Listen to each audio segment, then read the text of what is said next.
guys, welcome back in LNC classes on digital platform। स्वागत करता हूँ गाइज आपका। और ये क्लासेस जो बनी है LNC क्लासेस और आपके लिए बहुत ही फायदेमंद और एक नई सौगात लेकर के आ रही है गाइज। घर बैठे आपको सब कुछ सिखाया जा रहा है, तो आपको एक ही काम करना है। जैसे ही कल मैंने आपको बताया भी था, लास्ट क्लास में हमने चर्चा भी की थी कि आपको थोड़ा सा अच्छे से दिमाग से दिल से पढ़ना है ना। और इंग्लिश है गाइस, इंग्लिश को थोड़ा सा अच्छे से पढ़ेंगे तो अपनी पर्सनैलिटी में और अच्छा इंप्रूव देखने को आपको मिलेगा। तो शुरू करते हैं वही टॉपिक जो हमने कल छोड़ा था, उसको आगे बढ़ाते हैं इस टॉपिक को। आई होप कि आपको वो टॉपिक जो हमने पढ़ा कल, जितने पॉइंट्स हमने पढ़े आपको समझ में आए होंगे, है ना। और आगे हम पॉइंट्स की चर्चा करते हैं उसी सेम टॉपिक की। उस टॉपिक का नाम था subject verb agreement. Subject verb agreement guys, है ना। तो हमने कल ये जान लिया कि सब्जेक्ट कैसा होगा, वर्ब कैसी होगी, इनका आइडेंटिफिकेशन हमने देखा, है ना। कुछ पॉइंट्स हमने जाने, तो आज मैं थोड़ा उस पॉइंट से आगे चलता हूं गाइस, है ना। तो सबसे रूल नंबर आज हम पढ़ रहे हैं। रूल नंबर कल हमने पढ़े थे 4, रूल नंबर 5 पढ़ लेते हैं। रूल नंबर 5 में आज सबसे पहले हम जो चर्चा करने जा रहे हैं वो है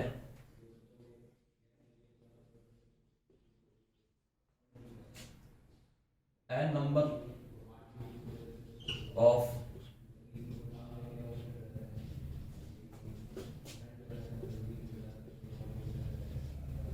प्लूरल नाउन या प्रोनाउन। ठीक है, ए नंबर ऑफ, फिर आर्टिकल, फिर नाउन या प्रोनाउन प्लूरल, और फिर वर्ब जो आएगी वो भी हमेशा प्लूरल ही आएगी। ठीक है, इसी के दौरान द नंबर का भी देखो, द नंबर के बाद ऑफ, आर्टिकल द, और फिर प्लूरल नाउन और प्रोनाउन। इन दो के बारे में अभी अपने चर्चा कर रहे हैं और इसको अच्छे से समझेंगे। अब देखिए गाइस, ये जो है ए नंबर द नंबर, इसका जो फॉर्मेट है देखो सब में मिलता जुलता सा है। कल हमने आर्टिकल की चर्चा की थी, है ना। एंड से जुड़े कोई भी दो वाक्य हो, दोनों वाक्य एंड से जुड़े कोई भी दो शब्द हो, है ना, कोई भी दो वर्ड हो, तो पहले वाले वर्ड के आगे कोई भी आर्टिकल का अगर यूज हुआ है, किसी भी आर्टिकल का यूज हुआ है, तो वो जो भी दो नाउन लिखी है वो सिंगल बन जाती है और वर्ब हमेशा सिंगुलर आ जाती है। और दोनों के आगे अगर आर्टिकल का यूज हो तो दोनों व्यक्ति या वस्तु जो होते हैं वो अलग अलग बन जाते हैं, मतलब वो प्लूरल बन जाते हैं, तो वर्ब भी हमेशा प्लूरल आती है। आज अपन सीख रहे हैं देखो ए नंबर द नंबर का। ठीक है, मोस्ट इंपोर्टेंट है, एग्जाम में हर बार आता है ना। ये एकेडमिक लेवल एग्जाम में भी आता है, कॉम्पिटिटिव एग्जाम्स के अंदर भी आता है। तो a number of the number, ये हमें समझ में आना चाहिए ए नंबर क्या होता है और द नंबर क्या होता है। ठीक है, तो ये देखिए ए नंबर के बाद ऑफ है, ठीक है, द नंबर के बाद भी ऑफ है, इधर आर्टिकल लगाया हुआ है, इधर जो नाउन या प्रोनाउन है दोनों में वो सब क्या है, प्लूरल है। ठीक है, अब फर्क क्या हो रहा है गाइस, ए नंबर वाले में वर्ब कैसी आ रही है, प्लूरल आ रही है। ए नंबर वाले में वर्ब कैसी आ रही है, प्लूरल आ रही है। और द नंबर वाले में वर्ब कैसी आ रही है, सिंगुलर आ रही है। तो हमें अब इस चीज को समझना है कि ये सिंगुलर प्लूरल वर्ब किस लिए आ रही है और द नंबर वाले में सिंगुलर वर्ब किस लिए आ रही है ना। इसका अब अपने पोस्टमार्टम कर लेते हैं। कैसे, पहले हम ए नंबर का पढ़ लेते हैं। देखिए ए नंबर,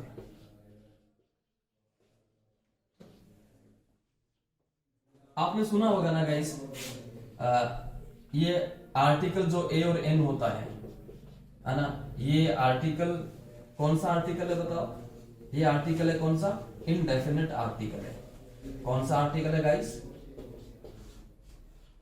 ए और एन कौन से आर्टिकल है, इनडेफिनेट आर्टिकल है ना। आपने देखा होगा आर्टिकल्स दो प्रकार के होते हैं, पहला होता है डेफिनेट और दूसरा होता है इनडेफिनेट। डेफिनेट में आता है आर्टिकल द, और इनडेफिनेट में आता है ए और एन आता है। ठीक है, तो इनडेफिनेट का मतलब होता है क्या, अनिश्चित होता है।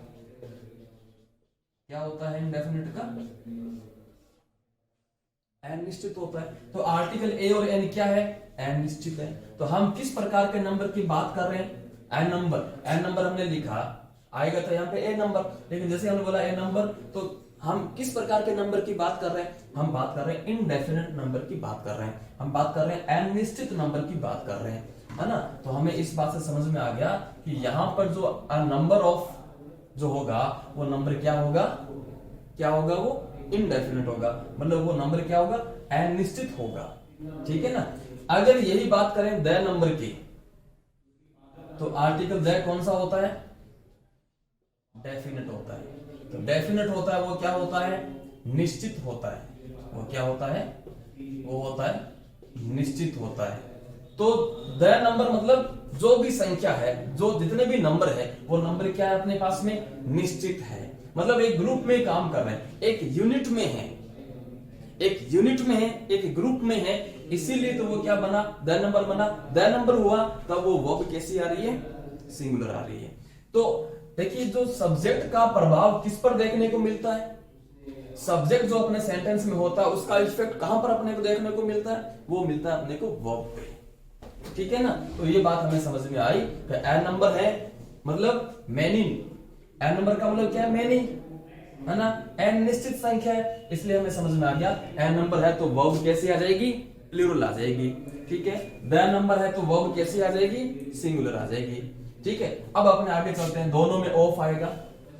इसके बाद में सर यहां पर आर्टिकल द ही आएगा क्या, यहां पर आर्टिकल द ही आएगा क्या, बिल्कुल नहीं। यहां पर आर्टिकल की जगह यहां पर आपको माई भी देखने को मिल सकता है, योर भी देखने को मिल सकता है, हिज भी देखने को मिल सकता है, हर भी देखने को मिल सकता है, दीज भी देखने को मिल सकता है, दोज भी देखने को मिल सकता है, या फिर ऐसे भी हो सकता है किसी का नाम दे करके अपोस्ट्रोफी लगा करके भी मिल सकता है। अगर मैं बोलूं a number of my students, a number of your students, a number of his students, a number of her students, a number of these students, a number of those students, a number of Ram's students, कोई दिक्कत नहीं है guys.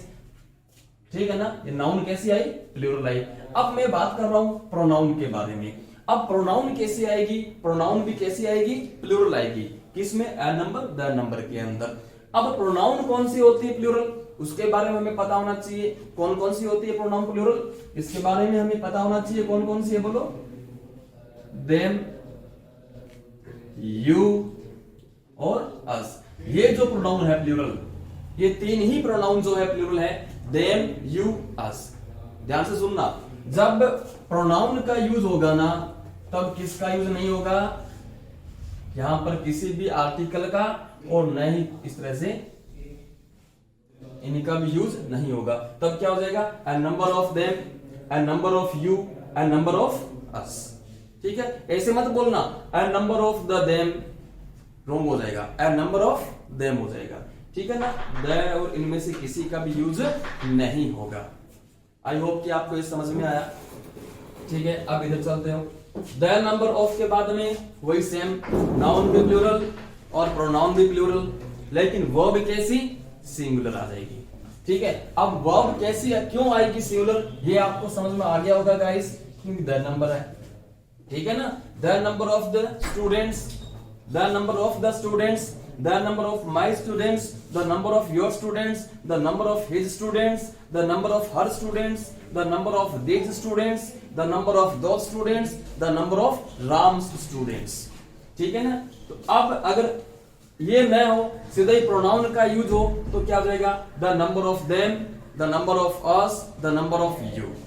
Verb हमेशा singular ही रहेगी। ठीक है ना। देखिए आप example,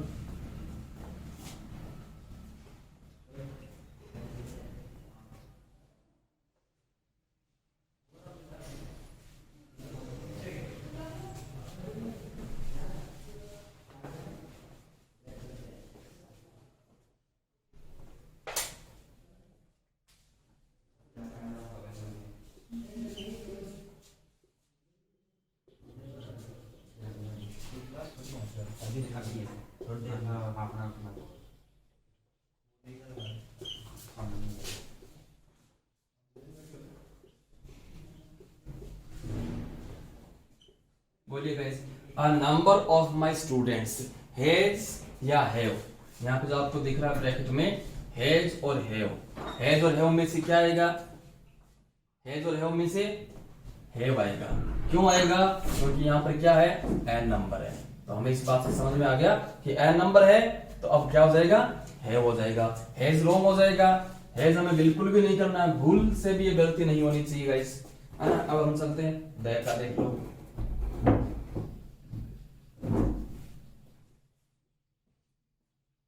The number of the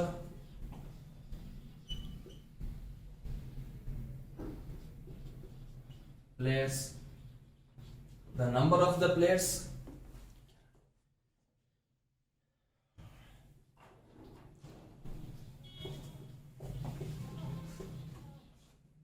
plays या play क्या आएगा? The number of the players क्या हो जाएगा? अब हमें यहाँ पर जो चेंज देखने को मिल रहा है वो क्या है? वो दैन नंबर है, दैन नंबर है ना। हमने सीखा दैन नंबर है तो वर्ब कैसे आ जाएगी? सिंगुलर आ जाएगी। प्ले क्या हो जाएगा? रॉन्ग हो जाएगा। प्लेज अपना सही आंसर हो जाएगा। बाकी देखो सब सेम है। ये प्लेयर्स क्या नाउन है, प्लूरल है ना। उससे पहले आर्टिकल लगाया इसमें माई लगाया है। तो आई होप कि आपको ये बात समझ में आई। ठीक है गाइस, अब अपने एक और शुरू करते हैं। नेक्स्ट पॉइंट है वो है अपना, वो है कौन सा? ध्यान से देखना इसमें, मैनी का। इसका है मैनी का। आपने देखा होगा रूल नंबर 6 देखें। मैनी का मतलब होता है बहुत, अनेक, है ना। तो मैनी का मतलब बहुत या अनेक। ठीक है, तो अब हमने ये बहुत बार पढ़ा है इसको कि अगर मैंने ऐसा बोला कि मैनी बॉयज